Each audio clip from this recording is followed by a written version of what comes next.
Because usually, No. Now it There is. you go. no. There we go. All right. Well, I was not ready. Here, I can read it real quick, guys. If you got it. I've got it pulled up. So this week, focusing on defining ethics as a group, exploring how ethics shape leadership and how ethical behavior is reflected in public leadership. And that's basically it. So that's our prompt. Well, I guess I'll start off with a quote that I liked. I guess we can start off a little differently. So when I was reading chapter 11, I like this little paragraph here. It says, and defining, of course, ethical leadership. A leader is a person who has an unusual degree of power to create the conditions under which other people must live and move and have their being. Conditions that can be either as illuminating as heaven or as shadowy as hell. A leader must take special responsibility for what's going on inside his or herself, inside his or her consciousness. Least the act of leadership create more harm than good. So that kind of stuck out to me. I mean, it explains it right there. I mean, just being honest as an ethical leader, but then also kind of enforcing and having that power for followers. Well, it's interesting though, because I guess, yeah, it could be interpreted different ways, but it kind of to me sounds like that definition or that wording of a leader almost sounds more like a boss to me, when it, in my opinion, a leader can also, did someone just leave? Yeah, I guess, no, I didn't leave. I think Okay. I think it just But muted. in my opinion, like a leader could be anyone, even if they don't control what, how your life is or really have any say in what you do, you can still be a leader. Like it's that servant as a leader thing that we kind of read about earlier in the semester, how, you may not even have power to change anything, but you can still lead people and rally the troops, so to speak. But, Yeah, I don't it's a know. good way to see it. I agree.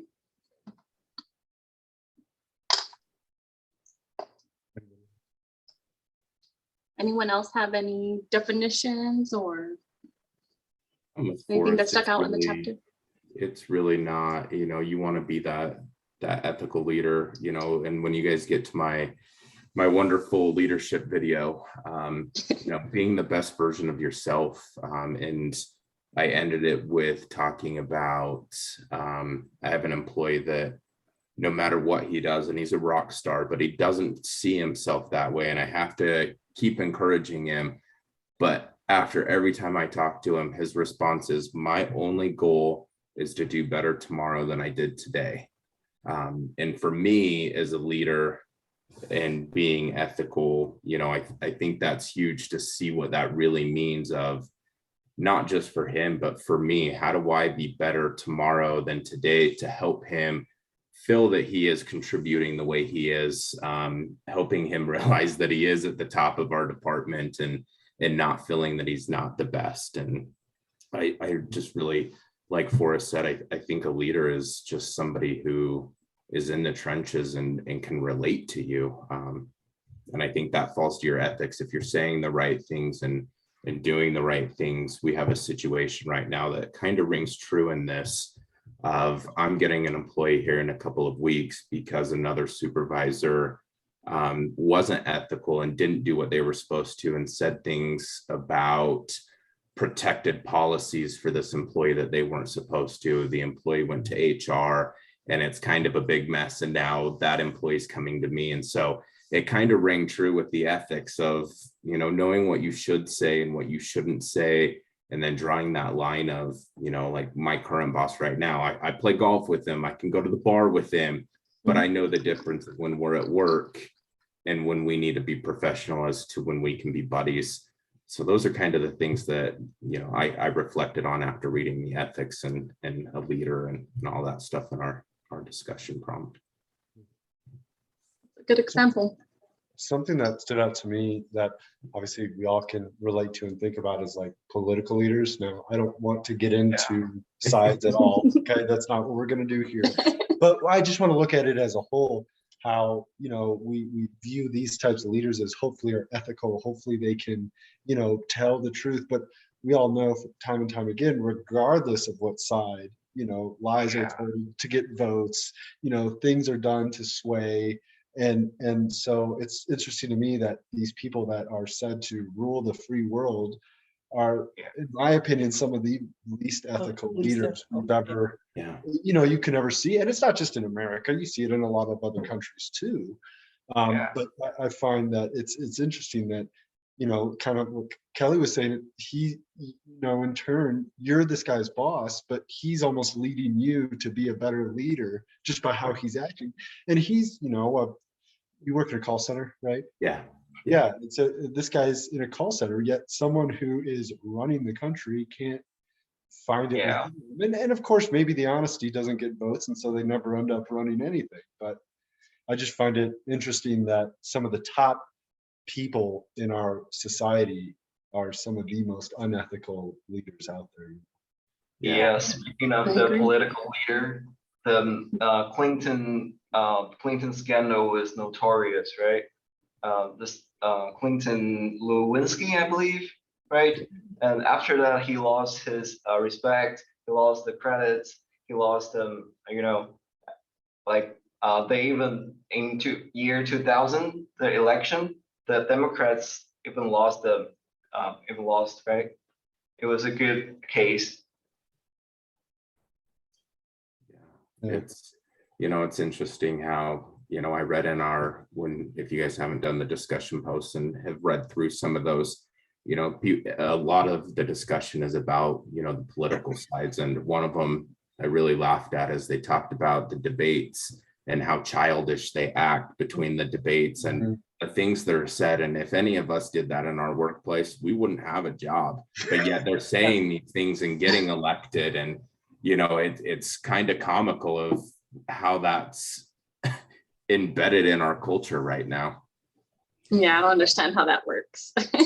Yeah, and you have also the case of, in addition to the leadership being unethical, the people under them that follow them are also unethical, which allows them to continue to do more that they shouldn't be doing. Right. What a mess.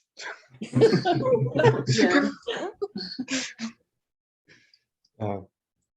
Wow. Anybody Kelly, has come any on. other Kelly, stories? we gotta get you to talk, man. What are you doing? I'm just trying.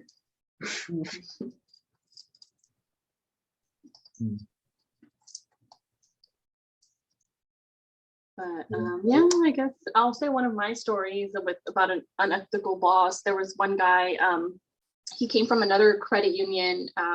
He was there for 20 years, he says. And then as soon as he came, he started micromanaging, and he had a whiteboard where if we were stepping away to go to the restroom, we would have to take the tile from in to out.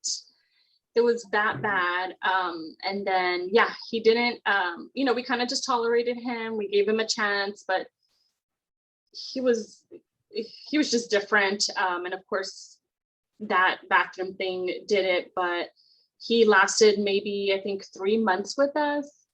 And so to me, it's just, when I see leaders that come in and go like that, it makes me wonder, how were you really with that company for so many years? Or is that even, accurate?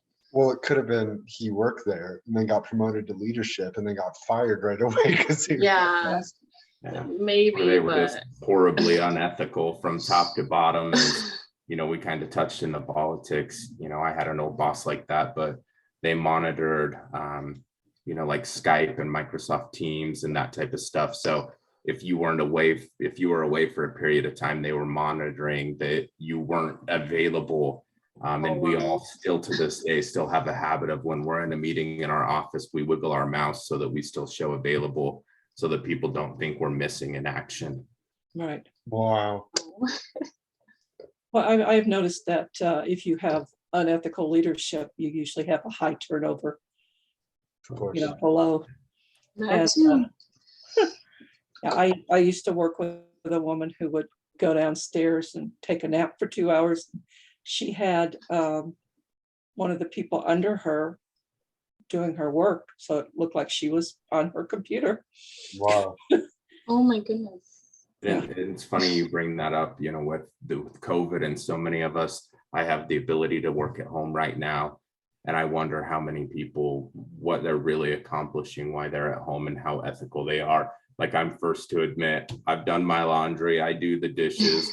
I am not as productive at home as I am in my office, you know, Yeah. in the building. And, you know, I think we're all guilty of that, but you know, I wonder how many people with, you know, at least in a call center, they're taking call after call and they're accounted for, but, you know, we have a lot of departments that aren't. So it's, you kind of wonder, what are they doing all day? Are they, you know, being ethical and doing their job and doing the right things? Or are they taking the 2-hour nap and, you know, making up time later on when they're not supposed to, or something along those lines? Yeah, I think that's why a lot of people got let go also. I mean, even work at a good credit union, but a lot of people, they either left or got fired for many different reasons, but it's hard now to attract new hires. Yeah. But I don't know, one of my company was one that they did a lot for their employees when COVID hit. We got a bonus, we got to work from home, where before we never had that option because we were a smaller credit union. Just different perks. So I'm like, come on, let's get somebody. Let's get it going. But then it puts more work on us. And I do actually work from home too, but I do have to be on my computer the entire time. But I find myself overworking because, like, on my lunch break, I'm doing laundry or cleaning dishes. But I do find myself being more productive at home because when I'm in office, I see my girls, so I get chatty and I talk to them half the day. So Well, and I wonder, you know, going off of kind of what both you and Kelly were saying is, you know, how some companies are completely remote or partially remote. And yeah, you can't control everything or know if they're taking a 2-hour nap. But I wonder if some companies are okay with that because they can still pay their employees the same. But if no one has to come into an office, well, now we're not going to pay for an office anymore. Everyone just works remotely. And so it's, you know, I wonder if in the long run, if it's better for the company and, you know, cheaper for the company to allow someone to be a little unsupervised, but as long as their numbers are still, you know, up to par, it's like, oh, whatever, you know, I don't care what you do. I don't have to pay for you to be here, or I don't have to pay for a building for you to sit in. You can sit in your home. Right. Right. Well, we've downsized quite a bit because of COVID, because we can't keep as many kids in detention as we used to. So we've gone from two detention facilities to one, and now they're converting the other one into office space. But our POs have been virtual for years, so a lot of them really don't have an office anyway. But yeah, I've got a set schedule where I'm working from home 2 days a week and I'm in the office 3 days a week. So, you know, that's my day for training and going through and checking everybody's work and checking my spreadsheets. it's nice to have And, that good day flexibility. to have that for training. We're at 13 minutes, y'all. Okay. Any last minute remarks? Yeah, it's about time. Okay. All right. Yeah, and we're good as long as we went over 12. Oh, You I can need to go push ahead the and stop button. recording. Stop. Ta-da! Ah! I think it's still recording, isn't it? Yes. Mhm. Is it still recording? Yeah. Yeah. How do I?